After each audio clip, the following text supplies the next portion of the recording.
ꯑꯩꯒꯤ YouTube ꯆꯦꯅꯦꯜꯗ ꯃꯌꯥꯝꯕꯨ ꯇꯔꯥꯝꯅ ꯑꯣꯛꯆꯔꯤ. ꯑꯩꯒꯤ ꯃꯤꯡ Rajeshor,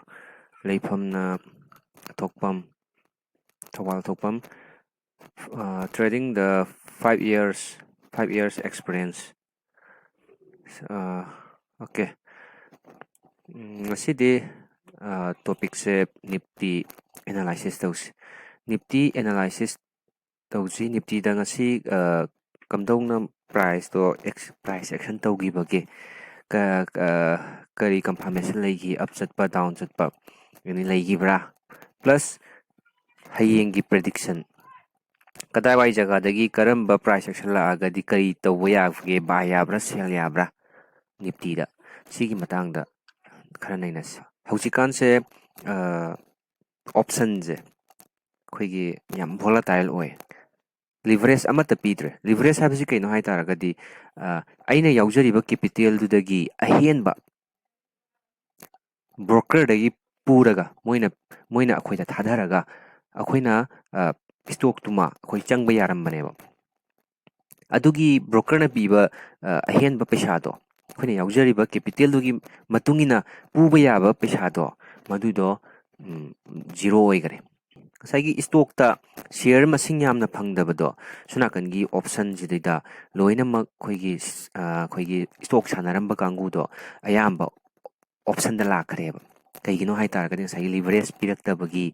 khoigi price yamna changba khoigi kaya tare magi leverage pidrabanina khoigi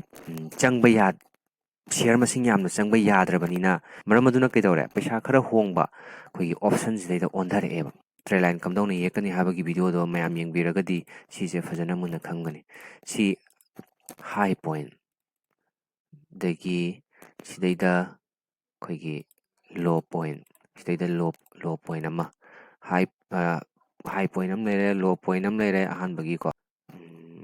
lower high tare hanagi high dagi khara nemdhaba high ko hana leiba high dagi nemdhaba high masida phangeba sigi points adui matungda amu kaidawre hariba hana leiramba saigi low do madudo break tawre bastida etadi sigi condition mari je het phangagadi khoi trendline yekpa yai hai sida khoina trendline yekpa matamda sigi jaga sida khoi daily da yekpa yade 1 hour 2 hour 30 minutes 15 minutes 5 minutes trendline yekpagi jaga phangde sida khoina phange kaida phange 4 hour da kamdongna yekadagi hado phange sidaida magi break di karamba candle na pigi haiba matamda break sigi candle sina pi gareba sigi green candles sigi candle sina hariba trend line je break pi reba aduga karamba jaga bhauba aikhoi market se changba yaroi hai taragadi karamba jaga bhauba market se khoigi up trend sanare natraga down trend sanare habaje ma khangba ngamgiroi ba huji consolidation phase ta leiriba tidi sidaina sibak su khoi nongmada loisan bi sanawo adagi sidaina sibak si jo khoi nongmada loisan ba market khusana sanawo for 45 minutes da khoi sidaida clearly sidaida up trend ama phangeba sidaida break piba hold tawba ngamde makhada indhaba ngamde kaidawi mathata kakhalaga sanagi aitadi market sina kari haininge hauji market se 4 hour dana khoigi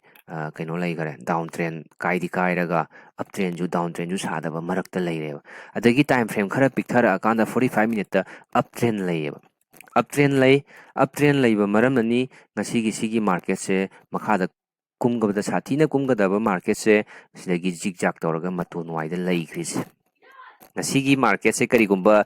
sigi 45 minute natragana 30 minute ta sigi je khoigi down trend da laiba oiramobako aitade si makhada kapkineba aitade akhoi hojik 15 minute time frame da mu hangtose 15 minute time frame da kari mayek sengna uba fange haiba matamda magi low point amu uba fange number 1 low point sina kai wala jige green next high point ama fange magina red adagi amu kana fange low among fange sina green adagi amu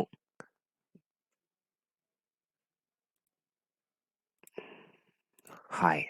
singai fange ꯀꯔꯤ ꯎꯕꯒꯦ ꯍꯥꯏ ꯀꯥꯟꯗ ꯃꯃꯥꯡꯗ ꯑꯩꯈꯣꯏꯅ how to draw train line ꯑꯗꯨꯗꯩꯗ ꯑꯗꯨꯒꯤ ꯚꯤꯗꯤꯑꯣꯗꯨꯗꯩꯗ ꯃꯌꯦꯛ ꯁꯦꯡꯅ ꯌꯥꯎꯈ꯭ꯔꯦ. ꯂꯣ ꯑꯃ ꯂꯩꯒꯗꯕꯅꯤ, ꯍꯥꯏ ꯑꯃ ꯂꯩꯒꯗꯕꯅꯤ, ꯑꯩꯈꯣꯏꯒꯤ ꯍꯥꯌꯔ ꯂꯣ ꯑꯃ ꯂꯩꯒꯗꯕꯅꯤ ꯀꯣ, ꯍꯥꯟꯅꯒꯤ ꯂꯩꯔꯤꯕ ꯂꯣꯁꯤꯗꯒꯤ ꯈꯔ ꯀꯥꯈꯠꯄ ꯂꯣ ꯑꯃ, ꯑꯗꯒꯤ ꯁꯤꯒꯤ ꯍꯥꯏꯁꯦ ꯕ꯭ꯔꯦꯛ ꯄꯤꯔꯦ ꯑꯣꯏꯇꯥꯔꯗꯤ ꯁꯤ ꯇ꯭ꯔꯦꯟ ꯂꯥꯏꯟ ꯌꯦꯛꯄ ꯌꯥꯔꯦꯕ. ꯌꯦꯛꯁꯤ ꯄꯦꯔꯦꯂꯦꯜ ꯆꯦꯅꯦꯜ ꯈꯟꯒꯦꯀꯣ. ꯁꯤꯒꯤ ꯂꯣꯁꯤꯗ ꯍꯥꯟꯅ ꯄꯣꯏꯟ ꯇꯧꯔꯦ, ꯑꯗꯨꯒ ꯁꯤꯒꯤ ꯍꯥꯌꯔ ꯂꯣ ꯀꯣ, ꯍꯥꯌꯔ ꯂꯣ ꯁꯤꯒꯤꯗ ꯄꯣꯏꯟ ꯇꯧꯔꯦ, ꯑꯗꯨꯒ ꯁꯤꯗꯩ ꯈꯤꯇꯪ ꯆꯠꯈꯠꯂꯒ ꯔꯥꯏꯠ ꯁꯥꯏꯗꯠꯇ ꯄ꯭ꯔꯥꯏꯁ ꯈꯤꯇꯪ ꯑꯩꯈꯣꯏꯒꯤ ꯂꯏꯁꯤꯒꯤ ꯋꯥꯡꯃꯗ ꯁꯥꯟꯅꯕ ꯌꯥꯎꯔꯤꯁꯦ, ꯁꯤ ꯁꯥꯟꯅꯍꯟꯒꯅꯣꯕ, ꯁꯨꯃꯥꯏꯅ ꯈꯨꯝꯖꯤꯟꯈꯣꯕ. ꯑꯣꯀꯦ, ꯖꯣꯟ ꯑꯣꯏꯅ ꯂꯩꯔꯕꯅꯦꯕ ꯁꯤ. ꯁꯤꯒꯤ ꯇꯥꯏꯃꯤꯡꯁꯤꯒꯤ ꯃꯇꯨꯡꯗ ꯑꯩꯈꯣꯏꯅ ꯈꯪꯈ꯭ꯔꯦ ꯍꯥꯏꯕ ꯁꯤꯒꯤ ꯖꯒꯥꯁꯤꯒꯤ ꯃꯥꯔꯀꯦꯠ ꯃꯊꯛꯇ ꯂꯥꯛꯄ ꯌꯥꯕ ꯖꯒꯥꯅꯦꯕ. ꯉꯁꯥꯏ ꯑꯩꯅ ꯐꯦꯁꯕꯨꯛꯇ ꯃꯥꯒꯤ ꯃꯥꯔꯀꯦꯠ ꯑꯞ ꯂꯥꯛꯄ ꯌꯥꯕꯒꯤ ꯖꯒꯥ ꯑꯩꯅ ꯁꯤꯌꯔ ꯇꯧꯈꯤꯕꯀꯣ. ꯑꯗꯨꯒꯤ ꯖꯒꯥꯗꯣ ꯁ꯭ꯋꯥꯏ ꯖꯒꯥꯁꯤꯅꯦꯕ. ꯁꯤ ꯖꯒꯥꯁꯦ ꯔꯦꯁꯄꯦꯛ ꯇꯧꯈꯤꯗꯦꯕ. ꯔꯦꯁꯄꯦꯛ ꯇꯧꯗꯦ. ꯀꯩꯒꯨꯝꯕ ꯁꯤꯗꯩ ꯔꯦꯁꯄꯦꯛ ꯇꯧꯔꯝꯃꯒ ꯃꯊꯛꯇ ꯀꯩꯒꯨꯝꯕ ꯀꯥꯔꯝꯃꯕ, ꯉꯁꯤ ꯕꯥꯏꯗ ꯄ꯭ꯔꯣꯐꯤꯠ ꯌꯥꯝꯅ ꯐꯪꯒꯗꯕꯅꯦꯕ. ꯑꯗꯨꯒꯤ ꯑꯣꯟꯅ ꯇꯩꯅꯕꯗ ꯀꯩꯗꯧꯔꯦ, ꯕꯥꯌꯔꯅ ꯗꯣꯃꯤꯅꯦꯟ ꯇꯧꯕ ꯉꯝꯈꯤꯗꯦꯕ ꯁ꯭ꯋꯥꯏ ꯖꯒꯥꯁꯤꯗ ꯇ꯭ꯔꯦꯟ ꯂꯥꯏꯟ ꯂꯩꯅ ꯇ꯭ꯔꯦꯟ ꯂꯥꯏꯟ ꯀꯥꯏꯔꯦ. ꯁꯤꯗ ꯀꯥꯏꯔꯦꯀꯣ, ꯂꯧꯊꯣꯛꯑꯁꯤ. ꯇ꯭ꯔꯦꯟ ꯂꯥꯏꯟ ꯀꯔꯝꯕ ꯖꯒꯥꯗ ꯀꯥꯏꯒꯦ ꯍꯥꯏꯕ ꯃꯇꯝꯗ ꯁꯤꯒꯤ ꯔꯦꯠ ꯀꯦꯟꯗꯜꯁꯤꯗꯩꯗ ꯇ꯭ꯔꯦꯟ ꯂꯥꯏꯟ ꯀꯥꯏꯔꯦꯕ. ꯁꯤꯗ ꯀꯥꯏꯕ ꯃꯇꯝꯁꯤꯗ ꯑꯩꯈꯣꯏꯅ ꯃꯥꯒꯤ ꯍꯥꯏ ꯑꯃꯒ ꯂꯣ ꯑꯃꯒ ꯑꯩꯈꯣꯏ ꯃꯥꯔꯛ ꯇꯧꯁꯤꯜꯂꯁꯤ. ꯍꯥꯏ ꯄꯣꯏꯟ, ꯂꯣ, ꯁꯤꯒꯤ ꯃꯥꯒꯤ ꯍꯥꯏꯒ ꯂꯣꯒꯁꯦ ꯃꯥꯔꯛ ꯇꯧꯁꯤꯜꯂꯁꯤ. ꯀꯔꯤ ꯃꯁꯛ ꯐꯖꯅ ꯎꯠꯂꯦ, ꯁꯤꯒꯤ ꯖꯒꯥꯁꯦ ꯍꯦꯛ ꯃꯊꯛꯇ ꯐꯨꯒꯠꯇ꯭ꯔꯤ ꯐꯥꯎꯕ ꯃꯥꯔꯀꯦꯠ ꯃꯊꯛꯇ ꯁꯨꯡꯆꯠ ꯆꯠꯂꯣꯏꯕ. ꯀꯩꯒꯨꯝꯕ ꯉꯁꯤꯒꯤ ꯃꯥꯔꯀꯦꯠꯁꯤꯅ ꯁꯤꯒꯤ ꯍꯥꯏꯁꯦ, ꯕ꯭ꯔꯦꯛ ꯑꯥꯎꯠ ꯄꯤꯔꯤꯕ ꯀꯦꯟꯗꯜꯁꯤꯒꯤ ꯍꯥꯏꯁꯤꯒꯤ ꯃꯊꯛꯇ ꯀ꯭ꯂꯣꯖ ꯇꯧꯔꯝꯃꯣꯕ. ꯀꯦꯟꯗꯜ ꯑꯃ, ꯒ꯭ꯔꯤꯟ ꯀꯦꯟꯗꯜ ꯑꯃꯅ ꯄ꯭ꯔꯥꯏꯁꯁꯦ ꯁꯨꯝ ꯁꯥꯟꯅꯔꯝꯕꯗꯒꯤ ꯁꯤꯒꯤ ꯂꯏ ꯕ꯭ꯂꯦꯛ ꯂꯥꯏꯟꯒꯤ ꯃꯊꯛ ꯊꯪꯕ ꯂꯏꯁꯤꯒꯤ ꯃꯊꯛꯇ ꯒ꯭ꯔꯤꯟ ꯀꯦꯟꯗꯜ ꯑꯃ ꯀ꯭ꯂꯣꯖ ꯇꯧꯔꯝꯃꯣꯕ. ꯀ꯭ꯂꯣꯖ ꯇꯧꯕ ꯍꯥꯏꯕꯗꯤ ꯆꯈꯠꯂꯒ ꯒ꯭ꯔꯤꯟꯒꯤ ꯕꯣꯗꯤ, ꯑꯩ ꯁꯝꯂꯞꯅ ꯀꯩꯅꯣꯝꯇꯪ ꯍꯥꯏꯔꯛꯀꯦꯀꯣ. ꯑꯩꯅ ꯁꯨꯝ ꯍꯥꯏꯕꯗ ꯑꯩꯈꯣꯏꯒꯤ ꯂꯧꯁꯟꯕ ꯊꯨꯅꯕꯒꯤꯗꯃꯛꯇ, ꯀꯦꯟꯗꯜ ꯑꯃ ꯍꯥꯏꯕꯁꯦ ꯁꯤꯒꯤ ꯔꯦꯠ ꯀꯦꯟꯗꯜꯁꯤꯗ ꯍꯥꯏꯔꯁꯦꯕꯀꯣ. ꯔꯦꯠ ꯀꯦꯟꯗꯜꯒꯤ ꯂꯩ ꯈꯔ ꯊꯥꯍꯟꯒꯦ. ꯁꯤꯁꯦ ꯑꯣꯄꯅꯤꯡꯅꯦ. ꯁꯤꯒꯤ ꯔꯦꯠ ꯀꯦꯟꯗꯜꯗ ꯁꯤꯒꯤ ꯁꯔꯨꯛꯁꯦ ꯕꯣꯗꯤ ꯀꯧꯋꯦ. ꯑꯩ ꯃꯥꯔꯛ ꯇꯧꯁꯜꯂ ꯊꯝꯒꯦ. ꯁꯤꯒꯤ ꯕ꯭ꯂꯨꯁꯤꯒꯤ ꯃꯄꯥꯁꯤꯒ ꯑꯅꯤꯁꯦ ꯕꯣꯗꯤ ꯀꯧꯋꯦ. ꯑꯗꯒꯤ ꯃꯆꯩ ꯑꯣꯏꯅ ꯍꯦꯟꯇꯣꯛꯏꯕꯁꯤꯡꯁꯤꯅ ꯁꯦꯗꯣ ꯀꯧꯋꯦ ꯀꯣ. ꯃꯃꯤꯡ ꯃꯌꯥꯝ ꯂꯩꯅꯩ, ꯑꯗꯣ ꯑꯗꯨꯝ ꯈꯔ ꯈꯪꯉꯣ. ꯁꯦꯗꯣꯁꯨ ꯍꯥꯏ ꯀꯣ. ꯑꯗꯒꯤ ꯁꯤꯒꯤ ꯃꯔꯤꯁꯦ, ꯍꯥꯏ ꯑꯃ, ꯂꯣ ꯑꯃ, ꯕꯣꯗꯤꯒꯤ ꯑꯣꯄꯅꯤꯡ ꯑꯃꯒ ꯀ꯭ꯂꯣꯖꯤꯡ ꯑꯃꯒꯅꯦꯕ. ꯀꯦꯟꯗꯜ ꯑꯃꯃꯝꯒꯤ ꯂꯣꯏ ꯂꯩꯅꯦꯕ. ꯃꯥꯒꯤ ꯔꯦꯠ ꯑꯣꯏꯔꯒꯅ ꯃꯊꯛꯇ ꯑꯣꯄꯅꯤꯡ ꯇꯧꯒꯅꯤ, ꯑꯗꯨꯒ ꯃꯈꯥꯔꯣꯝꯒꯤ ꯕꯣꯗꯤꯒꯤ ꯁꯔꯨꯛꯁꯦ ꯑꯁꯤꯅ ꯀ꯭ꯂꯣꯖꯤꯡꯅꯦꯕ. ꯑꯗꯒꯤ ꯒ꯭ꯔꯤꯟꯗ ꯑꯃꯨꯛ ꯅꯩꯅꯔꯒꯗꯤ ꯁꯤꯒꯤ ꯒ꯭ꯔꯤꯟꯗ ꯅꯩꯅꯕ ꯈꯔ ꯅꯨꯡꯉꯥꯏꯒꯗꯕ. ꯑꯣꯀꯦ, ꯁꯤꯁꯦ ꯁꯤ ꯍꯥꯏ ꯑꯅꯤꯅꯦꯕ. ꯁꯤ ꯒ꯭ꯔꯤꯟꯁꯤꯒꯤ ꯕꯣꯗꯤꯅꯦꯕ ꯁꯤꯁꯦ. ꯑꯗꯨ ꯇꯥꯔꯗꯤ ꯁꯤꯒꯤ ꯒ꯭ꯔꯤꯟ ꯀꯦꯟꯗꯜꯁꯤꯒꯤ ꯃꯥꯅ ꯀꯗꯥꯏꯋꯥꯏꯗ ꯑꯣꯄꯟ ꯇꯧꯔꯛꯀꯦ ꯍꯥꯏ ꯇꯥꯔꯒꯗꯤ, ꯒ꯭ꯔꯤꯟꯒꯤꯗꯤ ꯃꯈꯥ ꯊꯪꯕꯒꯤ ꯕꯣꯗꯤꯒꯤ ꯃꯈꯥ ꯊꯪꯕ ꯁꯔꯨꯛꯁꯦ, ꯕ꯭ꯂꯨ ꯂꯥꯏꯟ ꯁꯤꯁꯦ, ꯁꯤꯒꯤ ꯖꯒꯥꯁꯤꯗ ꯑꯣꯄꯅꯤꯡ ꯇꯧꯋꯦꯕ. ꯑꯗꯨꯒ ꯄ꯭ꯔꯥꯏꯁ ꯆꯠꯂꯨꯕꯒꯤꯅꯤ ꯁꯦꯗꯣ ꯁꯦꯝꯃꯤ ꯃꯌꯥꯝꯁꯦ, ꯍꯥꯏꯒ ꯂꯣꯒ ꯁꯦꯝꯃꯝꯃꯤꯁꯦ. ꯑꯗꯨꯒ ꯃꯊꯛꯇ ꯀꯥꯈꯠꯂꯒ ꯀ꯭ꯂꯣꯖ ꯇꯧꯋꯦꯕ. ꯒ꯭ꯔꯤन ꯀꯦꯟꯗꯜꯒꯤꯗꯤ ꯃꯊꯛꯁꯤꯅ ꯀ꯭ꯂꯣꯖ, ꯃꯈꯥꯁꯤꯅ ꯑꯣꯄꯟ. ꯔꯦꯠ ꯑꯣꯏꯔꯒꯅ ꯃꯊꯛꯁꯤꯅ ꯑꯣꯄꯟ, ꯃꯈꯥꯁꯤꯅ ꯀ꯭ꯂꯣꯖ, ꯕꯣꯗꯤꯒꯤ ꯁꯔꯨꯛꯇ ꯀꯣ. ꯑꯗꯨꯒ ꯃꯆꯩ ꯍꯦꯟꯇꯣꯛꯏꯕꯁꯤꯡꯁꯤꯅ ꯃꯥꯒꯤ ꯁꯦꯗꯣ, ꯃꯥꯅ ꯆꯠꯂꯨꯕ ꯄ꯭ꯔꯥꯏꯁ. ꯑꯣꯀꯦ, ꯑꯗꯨ ꯇꯥꯔꯒꯗꯤ ꯁꯤꯒꯤ ꯂꯧꯊꯣꯛꯑꯁꯤ. ꯑꯩꯅ ꯍꯥꯏꯅꯤꯡꯕꯗꯤ ꯀꯩꯅꯣ, ꯑꯩꯈꯣꯏꯅ ꯈꯪꯈ꯭ರೆ 15 ꯃꯤꯅꯤꯠꯇ ꯍꯥꯏꯔꯤꯕ ꯖꯒꯥꯁꯦ, ꯁꯤꯒꯤ ꯕ꯭ꯂꯦꯛ ꯂꯥꯏꯟ ꯑꯅꯤꯁꯦ, ꯁꯤ ꯃꯊꯛꯀꯤ ꯊꯪꯕ ꯁꯔꯨꯛꯁꯦ, ꯁꯤ ꯀꯥꯏꯗ꯭ꯔꯒꯗꯤ 15 ꯃꯤꯅꯤꯠꯇ ꯁꯤꯒꯤ ꯃꯊꯛꯁꯤꯗ ꯀꯩꯒꯨꯝꯕ ꯀꯥꯏꯔꯝꯃꯣꯕꯀꯣ, ꯌꯥꯔꯦ, ꯃꯥꯔꯀꯦꯠ ꯉꯁꯤ ꯕꯥꯏ. ꯑꯗꯨꯒꯤ ꯃꯍꯨꯠꯇ ꯀꯩꯗꯧꯏ, ꯁꯤꯒꯤ ꯖꯣꯟꯁꯤꯗꯩꯗ ꯃꯥꯔꯀꯦꯠꯁꯦ ꯔꯦꯁꯄꯦꯛ ꯇꯧꯔꯛꯑꯦꯕ. ꯔꯦꯁꯄꯦꯛ ꯇꯧꯕ ꯍꯥꯏꯕꯗꯤ ꯁꯤꯁꯦ ꯊꯤꯡꯕꯤꯅꯕ ꯖꯒꯥꯅꯦꯕ. ꯊꯤꯡꯕ ꯍꯧꯔꯛꯅꯕ, ꯇ꯭ꯔꯦꯟ ꯂꯥꯏꯟ ꯊꯨꯒꯥꯏꯕ ꯉꯝꯕ ꯀꯦꯟꯗꯜꯅꯦꯕ. ꯁꯤꯒꯤ ꯖꯣꯟꯁꯦ ꯑꯩꯈꯣꯏꯒꯤ ꯁꯦꯂꯤꯡ ꯄ꯭ꯔꯦꯁꯔ ꯈꯔ ꯂꯩꯒꯜꯂꯦꯕ, ꯀꯥꯏꯗ꯭ꯔꯤ ꯐꯥꯎꯗꯤ. ꯑꯗꯨꯒꯤ ꯁꯦꯂꯤꯡꯒꯤ ꯄ꯭ꯔꯦꯁꯔꯗꯨꯅꯦꯕ Sigi swai jaga saida market se heavy da thagalura matungda amuk kumdharais. Swai jaga saida buying kitang pirameba swagi zone swagi mark swagi price data buying gi formation hauramma baneba. Karigumba adugi haubaduna sigi mathakta lalammobuko. Risk reward yengaga khoi entry tawradawne. ꯑꯩ ꯉꯁꯤ trade ꯇꯧꯗꯦ ꯃꯔꯝꯗꯤ ꯑꯩꯒꯤ condition fulfil ꯑꯣꯏꯗꯦꯕ ꯇ꯭ꯔꯦꯗꯇ ꯁꯣꯏꯗꯣꯏ ꯇꯥꯔꯗꯤ ꯇꯧꯔꯨꯅꯣꯕ ꯇ꯭ꯔꯦꯗꯇ ꯁꯣꯏꯗꯣꯏ ꯇꯥꯔꯗꯤ ꯇꯧꯔꯨꯅꯨ ꯇ꯭ꯔꯦꯗꯇ ꯁꯣꯏꯗꯣꯏ ꯇꯥꯔꯗꯤ ꯑꯩꯈꯣꯏ ꯀꯩ ꯍꯥꯏꯇꯥꯔꯦ ꯆꯤꯡꯅꯔꯒꯗꯤ ꯃꯥꯔꯀꯦꯠꯇꯣ ꯌꯦꯡꯉꯒ ꯂꯩꯌꯣꯕ ꯏꯁꯇꯗꯤ ꯇꯧꯔꯒ ꯊꯝꯃꯣꯕ ꯃꯥꯔꯀꯦꯠꯅ ꯆꯠꯂꯤꯕ ꯃꯑꯣꯡ ꯃꯇꯧ ꯑꯗꯨꯏ ꯃꯌꯥꯝꯗꯣ ꯑꯗꯨ ꯇꯥꯔꯗꯤ ꯁꯤꯒꯤ ꯕ꯭ꯂꯦꯛ ꯂꯥꯏꯟꯁꯦ ꯑꯩ ꯃꯥꯒꯤ ꯇ꯭ꯔꯦꯟ ꯂꯥꯏꯟ ꯕ꯭ꯔꯦꯛ ꯑꯥꯎꯠ ꯄꯤꯕ ꯀꯦꯟꯗꯜ ꯔꯦꯠꯁꯤꯒꯤ ꯍꯥꯏ ꯂꯣꯒ ꯃꯥꯔꯛ ꯇꯧꯔꯤꯅꯦꯁꯦ ꯑꯩꯈꯣꯏ ꯈꯪꯖꯤꯜꯍꯧꯔꯁꯤ ꯑꯗꯨꯒꯤ ꯃꯇꯨꯡꯗ ꯑꯩ ꯇꯥꯏꯝ ꯐ꯭ꯔꯦꯝ 5ꯇ ꯑꯃꯨꯛ ꯑꯣꯟꯊꯣꯛꯑꯅꯦꯕ ꯇꯥꯏꯝ ꯐ꯭ꯔꯦꯝꯁꯦ 5ꯇ ꯑꯣꯟꯊꯣꯛꯄ ꯃꯇꯝꯗ ꯀꯩꯗꯧꯒꯦ ꯍꯥꯏꯕ ꯃꯇꯝꯗ ꯑꯣꯀꯦ ꯌꯥꯝ ꯃꯔꯨ ꯑꯣꯏꯕ ꯖꯒꯥꯗꯤ ꯑꯣꯏꯗ꯭ꯔꯦ ꯉꯁꯤꯁꯦ ꯁꯤ ꯃꯊꯛꯇ ꯀꯥꯔꯝꯃꯗꯤ ꯑꯣꯏꯒꯗꯧꯅꯤ ꯊꯣꯏꯗꯣꯛꯄ ꯑꯩꯅ ꯉꯁꯥꯏꯗꯒꯤ ꯅꯩꯅꯈꯤꯕ ꯃꯇꯝꯗ ꯇꯥꯏꯝ ꯐ꯭ꯔꯦꯝ ꯑꯆꯧꯕ ꯃꯆꯥ ꯌꯥꯟꯁꯤꯟꯅꯔ ꯌꯦꯡꯕꯒꯤ ꯀꯥꯟꯅꯕ ꯀꯔꯤꯅꯣ ꯍꯥꯏꯕꯗꯣ ꯁꯤꯗ ꯂꯥꯛꯇꯣꯏꯅꯦꯕ ꯑꯗꯒꯤ ꯀꯩ 4 hour ꯇꯥꯏꯝ ꯐ꯭ꯔꯦꯝꯗꯨꯅ ꯑꯩ ꯇ꯭ꯔꯦꯟ ꯂꯥꯏꯟ ꯑꯃ ꯊꯦꯡꯅꯈꯤ ꯇ꯭ꯔꯦꯟ ꯂꯥꯏꯟꯗꯣ ꯕ꯭ꯔꯦꯛ ꯑꯥꯎꯠ ꯄꯤꯔꯦ ꯁꯤꯒꯤ ꯔꯦꯠ ꯑꯅꯤꯁꯦ ꯃꯥꯒꯤ ꯍꯣꯜꯗꯤꯡ ꯁꯤꯒꯤ ꯃꯅꯨꯡꯗ ꯂꯩꯔꯤ ꯐꯥꯎꯕ ꯍꯣꯏ ꯍꯣꯜꯗꯤꯡ ꯊꯝꯕ ꯌꯥꯔꯣꯏꯕ ꯄ꯭ꯔꯥꯏꯁꯁꯦ ꯅꯤꯌꯣꯝ ꯆꯨꯝꯅ ꯃꯥꯔꯀꯦꯠ ꯆꯠꯂꯛꯑꯣꯏꯕ ꯑꯗꯨꯒ ꯁꯤꯗꯒꯤꯅ ꯁꯤꯐꯧꯁꯤꯃꯨꯛ ꯃꯊꯛꯇ ꯀꯥꯕꯗꯁꯨ ꯑꯃꯨꯛ ꯆꯠꯂꯣꯏꯕ ꯑꯗꯨꯕꯨ ꯍꯧꯖꯤꯛꯁꯦ ꯇ꯭ꯔꯦꯟ ꯕ꯭ꯔꯦꯛ ꯄꯤꯕꯅꯤꯅ ꯇ꯭ꯔꯦꯟ ꯕ꯭ꯔꯦꯛ ꯄꯤꯈ꯭ꯔꯕꯅꯤꯅ ꯃꯥꯔꯀꯦꯠꯁꯦ ꯃꯊꯛꯇ ꯆꯠꯄ ꯍꯧꯔꯛꯄꯅꯦꯕꯀꯣ ꯑꯗꯨ ꯇꯥꯔꯒꯗꯤ ꯂꯋꯔ ꯇꯥꯏꯝ ꯐ꯭ꯔꯦꯝ ꯈꯔ ꯄꯤꯛꯊꯔꯀꯥꯟꯗ ꯑꯩꯈꯣꯏꯒꯤ ꯗꯦꯠ ꯗꯦꯠꯁꯦ 11ꯒ ꯗꯦꯠ 12ꯀ ꯌꯦꯡꯕ ꯃꯇꯝꯗ ꯗꯦꯠ 11ꯒ ꯗꯦꯠ 12ꯀ ꯌꯦꯡꯕ ꯃꯇꯝꯗ 15 ꯃꯤꯅꯤꯠꯀꯤ ꯇꯥꯏꯝ ꯐ꯭ꯔꯦꯝꯗ ꯑꯩꯈꯣꯏ ꯇ꯭ꯔꯦꯟ ꯑꯃ ꯐꯪꯉꯦꯕ ꯇ꯭ꯔꯦꯟ ꯐꯪꯉꯕꯅꯤꯅ ꯑꯩꯈꯣꯏ ꯇ꯭ꯔꯦꯟꯁꯦ ꯀꯥꯏꯔꯛꯑꯀꯥꯟꯗ ꯃꯥꯁꯦ ꯔꯦꯖꯤꯁꯇꯦꯟꯁ ꯑꯣꯟꯈ꯭ꯔꯕꯅꯦꯕ ꯁꯤꯒꯤ ꯀꯦꯟꯗꯜꯁꯤꯗ ꯃꯥꯒꯤ ꯖꯣꯟ ꯑꯣꯏꯔꯕꯅꯦꯕ ꯑꯗꯨ ꯇꯥꯔꯒꯗꯤ ꯁꯤꯒꯤ ꯇ꯭ꯔꯦꯟꯁꯤꯁꯨ ꯕ꯭ꯔꯦꯛ ꯄꯤꯔꯕ ꯑꯗꯨ ꯇꯥꯔꯗꯤ ꯍꯌꯦꯡꯒꯤ ꯏꯁꯇꯗꯤ ꯀꯃꯥꯏꯅ ꯇꯧꯒꯗꯒꯦ ꯍꯥꯏꯕ ꯃꯇꯝꯗ ꯍꯌꯦꯡꯒꯤ ꯏꯁꯇꯗꯤ ꯀꯃꯥꯏꯅ ꯇꯧꯒꯗꯒꯦ ꯍꯥꯏꯕ ꯃꯇꯝꯗ ꯁꯤꯒꯤ ꯇ꯭ꯔꯦꯟꯁꯦ ꯕ꯭ꯔꯦꯛ ꯄꯤꯔꯦ ꯁꯤꯒꯤ ꯂꯩꯏꯁꯦ ꯑꯗꯨꯝ ꯚꯦꯂꯨ ꯂꯩꯔꯦ ꯑꯗꯨꯒ ꯗꯦꯂꯤ ꯀꯦꯟꯗꯜꯗ ꯑꯃꯨꯛꯇꯪ ꯌꯦꯡꯖꯦꯕꯀꯣ ꯗꯦꯂꯤ ꯀꯦꯟꯗꯜꯗ ꯑꯃꯨꯛꯇꯪ ꯌꯦꯡꯖꯦ ꯑꯩꯁꯤ ꯔꯤꯃꯨꯚ ꯇꯧꯒꯦ ꯗꯦꯂꯤ ꯀꯦꯟꯗꯜꯗꯀꯣ ꯃꯃꯥꯡꯒꯤ ꯐ꯭ꯔꯥꯏꯗꯦꯒꯤ ꯀꯦꯟꯗꯜꯒꯤ ꯃꯊꯛꯇ ꯑꯣꯄꯅꯤꯡ ꯇꯧꯔꯒ ꯐ꯭ꯔꯥꯏꯗꯦꯒꯤ ꯀꯦꯟꯗꯜꯒꯤ ꯍꯥꯏꯁꯦ ꯁꯤꯒꯤ ꯃꯊꯛꯇ ꯔꯦꯠꯇꯤ ꯃꯊꯛꯇ ꯑꯣꯄꯟ ꯇꯧꯔꯒ ꯃꯅꯨꯡꯗ ꯀ꯭ꯂꯣꯖ ꯇꯧꯕꯅꯤꯀꯣ ꯃꯈꯥꯗ ꯀ꯭ꯂꯣꯖ ꯇꯧꯕ ꯔꯦꯠ ꯑꯣꯏꯔꯒꯅ ꯕꯣꯗꯤꯒꯤ ꯃꯊꯛ ꯊꯪꯕ ꯁꯔꯨꯛꯁꯦ ꯑꯣꯄꯅꯤꯡꯅꯤ ꯃꯈꯥꯁꯦ ꯀ꯭ꯂꯣꯖꯤꯡꯅꯤ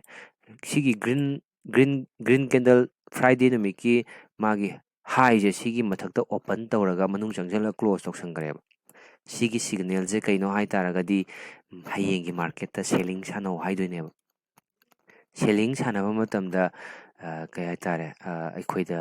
रिस्क रिवार्ड दगी फजनेब हयेंजे बाइंग सानबा हयेंजे बाइंग सानरुरबा कंडीशन खरा दरकार ओएब बाइंग सानगे हा मतमदा कंडीशन खरा दरकार ओएब कईगुमा सेलिंग कंडीशन हे तारखरबा सेलिंग की मागी मसक तो हे उलाबा अतादी सेलिंग चटकनेब यामना चटपदि ngमोइको यामना चटपदि ngमोइ अदु तारगसु मागी चटपा याबा प्राइस म्याम लैरिब हयेंगी प्रेडिक्शन जेबको कईगुम्बा मार्केट से मखादा चथरगा ओपनिंग तौरे खलजेब स्वाइसदा चथर ओपनिंग तौरे खलजेब अदु तारगदि अखोइ ngaइजेब सिदि मरकनेब अखोइना टारगेट तौनिंगिबा जगादो नक्सलअबनेब अदु तादि ngaइजेब सिगी लाइन जे सिगी फ्राइडे निमिट की हाई जे सिगी लाइन से टच तौरबा मतुंगदा कोई सेलिंग की पैटर्न तारक ngaइजेब मखादा गैप डाउन थोखरगदि मार्केट तो सानगी गुमजेब मार्केट सानगी गुमजी हारिबा प्राइस से मखादा चटखरबा मरकता खोगी सेलिंग पैटर्न तारादि खोगी प्रॉफिट मचा अमा खतंग फंगनेबको मागी थिंगफमदो काइद्रि बाउबा सिगी ग्रीन दा थिंगफम खरा लैरिबा अदुगी थिंगफमदो काइद्रि बाउबा प्रॉफिट मचा अमदि फंगनेबा हेवी प्रॉफिट दि फंगोइबा करम जगादगी चंगगदि हेन प्रॉफिट फंगदगे हाय मतमदा सिगी प्राइस स्वाइदो ओपनिंग तौरअगदि फ्राइडे निमिट की हाई जे अइना होजिक लाइन जिंगजलिजे डेली कैंडल निको अइता सिगी जगादगी अखोइना सेलिंग पैटर्न तारा मतुंग यावरागदि अराउंड प्रॉफिट से खरा हेन फंगनेबा ꯑꯗꯨꯒ ꯑꯃꯨꯛ ꯁꯦꯂꯤꯡꯁꯦ ꯇꯥꯔꯛꯇꯕꯤꯗ ꯃꯊꯛꯇ ꯐꯨꯒꯠꯈ꯭ꯔꯕ ꯍꯌꯦꯡꯁꯦ ꯃꯥꯔꯀꯦꯠꯁꯦ ꯆꯪꯕꯗ ꯐꯖꯔꯔꯣꯏꯕ ꯑꯃꯨꯛ ꯕꯥꯏꯌꯤꯡꯗ ꯁꯨꯝ ꯁꯦꯝꯃꯒ ꯂꯩꯔꯕ ꯁꯥꯏꯠ ꯋꯦꯁ ꯆꯠꯂꯒ ꯀꯥꯔꯁꯨ ꯑꯩꯈꯣꯏꯗ ꯌꯥꯝꯅ ꯀꯤꯕ ꯃꯑꯣꯡꯗ ꯀꯥꯅꯦꯕ ꯃꯔꯝꯗꯤ ꯀꯩꯒꯤꯅꯣ ꯍꯥꯏ ꯇꯥꯔꯒꯗꯤ ꯀꯦꯟꯗꯜꯅ ꯁꯦꯂꯤꯡ ꯁꯦꯝꯖꯜꯂꯛꯑꯦ ꯑꯗꯒꯤ ꯃꯥꯔꯀꯦꯠꯀꯤ ꯑꯋꯥꯔꯗꯅ ꯕꯥꯏꯌꯤꯡ ꯂꯥꯛꯑꯦ ꯑꯩꯇꯥꯔꯗꯤ ꯀꯩꯅꯣ ꯍꯥꯟꯅꯗꯩ ꯍꯣꯜꯗꯤꯡ ꯊꯝꯕ ꯃꯌꯥꯝ ꯂꯩꯔꯝꯈꯤꯅꯤ ꯍꯣꯜꯗꯤꯡ ꯃꯌꯥꯝꯗꯣ ꯂꯧꯊꯣꯛꯈꯤꯔꯣꯏ ꯀꯩꯒꯤꯅꯣ ꯍꯥꯏ ꯇꯥꯔꯒꯗꯤ ꯉꯁꯥꯏꯒꯤ ꯃꯣꯏꯗ ꯑꯥꯏꯗꯤꯌꯥ ꯂꯩꯗꯣꯏꯅꯦꯕ ꯑꯩꯈꯣꯏꯒꯤ ꯁꯦꯂꯤꯡꯒꯤ ꯁꯥꯏꯠꯇ ꯂꯩꯔꯤ ꯕꯥꯏꯌꯤꯡ ꯍꯦꯚꯤ ꯂꯥꯛꯑꯀꯥꯟꯗ ꯀꯥꯔꯛꯀꯅꯤ ꯑꯗꯨ ꯑꯣꯏ ꯇꯥꯔꯗꯤ ꯀꯩꯗꯧꯅꯤ ꯃꯥꯔꯀꯦꯠꯁꯦ ꯕꯥꯏꯌꯤꯡꯗ ꯈꯔ ꯐꯖꯕ ꯖꯒꯥ ꯑꯦꯛꯖꯥꯝꯄꯜ ꯁꯤꯒꯤ ꯂꯛꯏ ꯍꯥꯏꯒꯤ ꯃꯊꯛꯇ ꯀꯥꯈꯠꯂꯛꯑ ꯃꯇꯨꯡꯗ ꯕꯥꯏꯌꯤꯡ ꯁꯦꯝꯃꯒꯗꯤꯀꯣ ꯃꯥꯔꯀꯦꯠꯇꯣ ꯈꯔ ꯁꯥꯡꯅ ꯆꯠꯀꯅꯦꯕ ꯑꯗꯨꯒꯤ ꯅꯠꯇꯕꯤꯗ ꯁꯤꯒꯤ ꯂꯛꯏꯁꯤꯒꯤ ꯃꯈꯥꯗ ꯕꯥꯏꯌꯤꯡ ꯁꯦꯝꯖꯜꯂꯦꯅ ꯈꯜꯂꯁꯦꯕ ꯑꯩ ꯇꯥꯔꯗꯤ ꯊꯣꯝꯊꯕꯤꯅꯕ ꯃꯌꯥꯝ ꯂꯩꯅꯦꯕ ꯄꯪꯊꯣꯝꯗ ꯊꯣꯝꯊꯔꯛꯀꯅꯦꯕ ꯑꯗꯨ ꯇꯥꯔꯗꯤ ꯄ꯭ꯔꯥꯏꯁꯇꯣ ꯀꯃꯥꯏꯅ ꯆꯠꯄ ꯌꯥꯕꯒꯤ ꯆꯥꯟꯁ ꯂꯩ ꯁꯨꯃꯥꯏꯅ ꯆꯠꯂꯅꯤ ꯖꯣꯕ ꯁꯨꯃꯥꯏꯅ ꯆꯠꯂꯅꯤ ꯖꯣꯕ ꯁꯨꯃꯥꯏꯅ ꯆꯠꯂꯅꯤ ꯀꯥꯔꯁꯨ ꯁꯤꯗꯩꯅ ꯁꯤꯐꯛꯇꯪ ꯀꯥꯕꯗ ꯀꯌꯥꯝ ꯋꯥꯅ ꯀꯥꯏ ꯑꯗꯨꯒꯤ ꯃꯑꯣꯡꯗ ꯄ꯭ꯔꯥꯏꯁꯁꯦ ꯆꯠꯀꯅꯦꯕ ꯁꯤꯅꯦꯕ ꯄ꯭ꯔꯥꯏꯁ ꯑꯦꯛꯁꯟ ꯍꯥꯏꯁꯦ ꯀꯩꯝꯇ ꯅꯠꯇꯦ ꯄ꯭ꯔꯥꯏꯁꯅ ꯎꯠꯂꯤꯕꯗꯣ ꯃꯗꯨꯒꯤ ꯃꯇꯨꯡ ꯏꯟꯅ ꯑꯩꯈꯣꯏ ꯗꯤꯁꯤꯖꯟ ꯂꯧꯕꯗꯨꯅꯦꯕ ꯄ꯭ꯔꯥꯏꯁ ꯑꯦꯛꯁꯟꯗ ꯇ꯭ꯔꯦꯠ ꯇꯧꯕ ꯍꯥꯏꯁꯦ ꯑꯗꯨꯒ ꯃꯥꯒꯤ ꯏꯝꯄꯣꯔꯇꯦꯟ ꯑꯣꯏꯕ ꯖꯒꯥ ꯚꯣꯂꯨꯝ ꯅꯩꯅꯕ ꯑꯁꯤꯅꯆꯤꯡꯕꯁꯤꯡ ꯈꯔ ꯅꯩꯅꯔꯀꯥꯟꯗ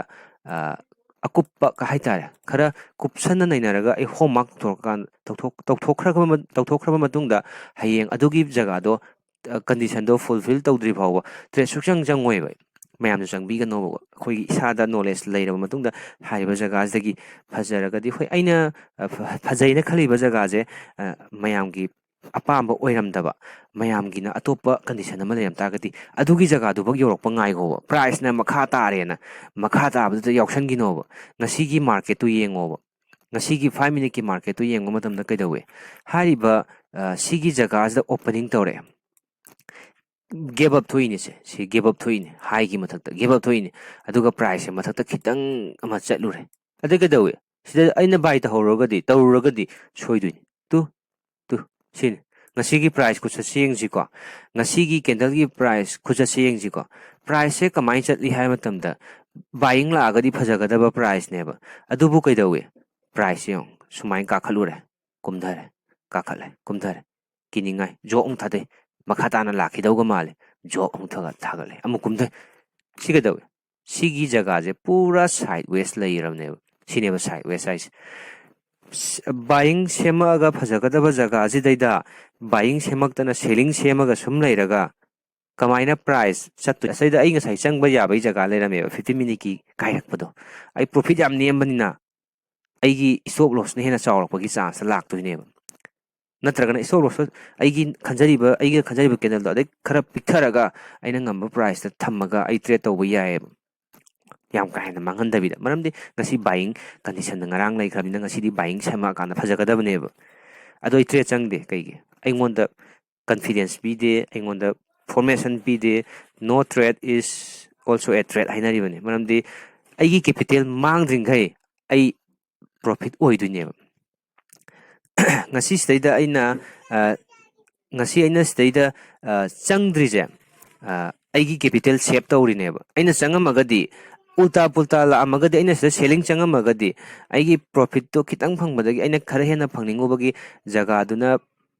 ꯖꯒꯥꯗꯤ ꯃꯌꯥꯝ ꯂꯩꯔꯤꯕ ꯀꯨꯝꯕ ꯌꯥꯕ ꯑꯗꯨ ꯇꯥꯔꯒꯁꯨ ꯀꯨꯝꯍꯟꯗꯦꯕ ꯃꯔꯝꯗꯤ ꯀꯩꯒꯤ ꯉꯔꯥꯡ ꯕꯥꯏꯌꯤꯡ ꯁꯦꯝꯈꯤꯕꯅꯤꯅ ꯍꯌꯦꯡ ꯀꯨꯝꯃꯛꯄ ꯌꯥꯏꯀꯣ ꯍꯌꯦꯡꯒꯤ ꯁꯦꯁꯟꯗ ꯑꯗꯨꯗꯩꯗ ꯁꯤꯗ ꯍꯣꯜꯁꯨ ꯇꯧꯁꯟꯈꯤ ꯁ꯭ꯋꯥꯏ ꯖꯒꯥꯁꯤꯗ ꯍꯣꯜꯁꯨ ꯇꯧꯁꯟꯈꯤ ꯉꯁꯤꯁꯦ ꯕꯥꯏꯌꯤꯡ ꯁꯦꯂꯤꯡ ꯑꯩꯈꯣꯏꯒꯤ ꯑꯣꯞꯁꯟꯗ ꯄꯨꯠ ꯀꯣꯜ ꯍꯥꯏꯔꯔꯣꯏꯒꯦꯀꯣ ꯁꯦꯂꯤꯡ ꯍꯦꯛꯇ ꯍꯥꯏꯔꯦ ꯑꯗꯨ ꯇꯥꯔꯒꯗꯤ ꯑꯃꯨꯛꯇꯪ revision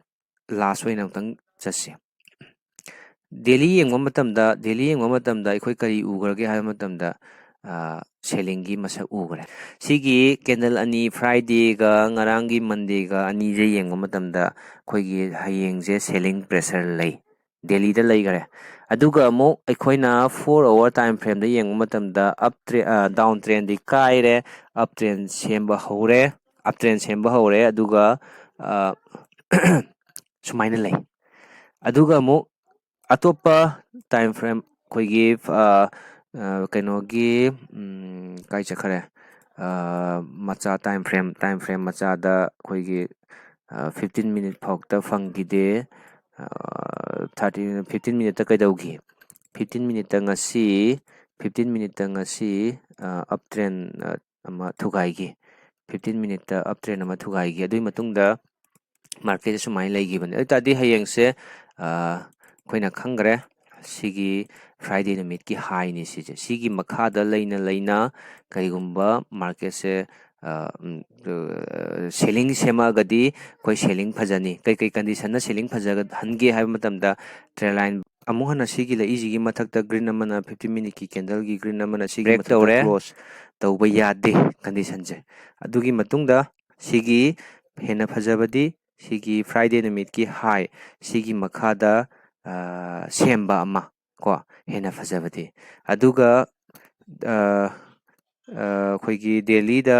Delhi da selling pattern tagiba condition ama adagi 15 minute ta sigi trail line break pigiba ama hariba ani sigi matungina akhoi hayengje selling sanabada phajani haibane ko. Aduga ai hojik volume ama ulake ko. Ai hojik Nifty hangte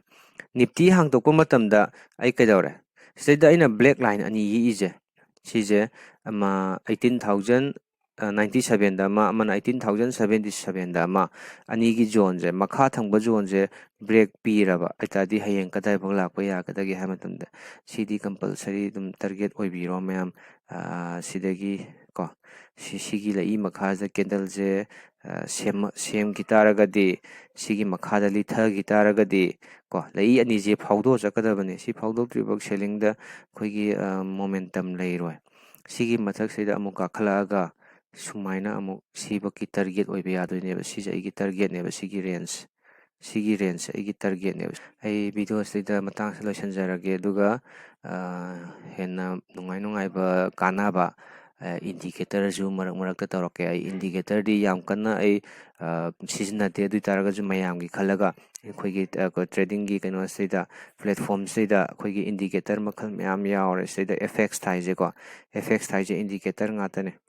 sida leriba mayam kai bull in hai je bull in jida khoigi masa yaujarakpa indicator mayam leigare sida loina sinaraga trade tongam ponte maruiba dubudi maruiba indicator kharabudi dum yawe ko adu matang chana ai analysis toroke aduga maruibadi ai price action da yamba trade tawi price action